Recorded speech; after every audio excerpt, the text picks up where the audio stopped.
Teleportation. Teleportation has always been a scientific wonder, but today let's learn how is it possible.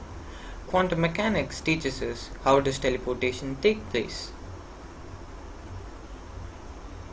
A particle's character can be measured by its spin.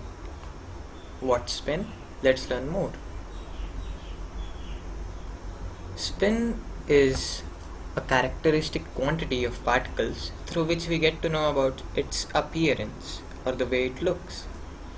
Quantum entanglement is a physical phenomena in which two particles are entangled and their spin would be opposite, and this information would travel faster than the speed of light. Although Einstein opposed this, as no information or matter can travel faster than the speed of light. But the scientific community agreed to this phenomena as many experiments proved quantum entanglement to be right. Moreover, it did not oppose the law of traveling faster than light, as we cannot send useful information through it, like a Morse code or something, but only random information,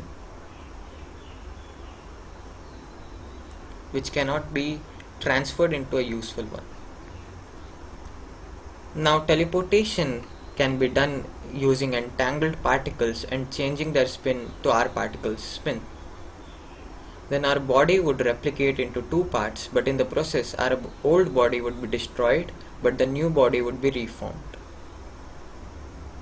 And this is how teleportation would be taking place in future.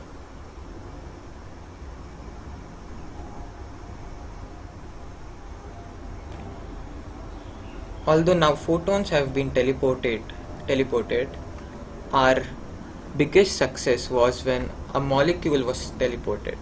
Still, teleporting humans has a long way, and more technological development would be required. Please subscribe, share and comment if any doubts. Thanks for watching.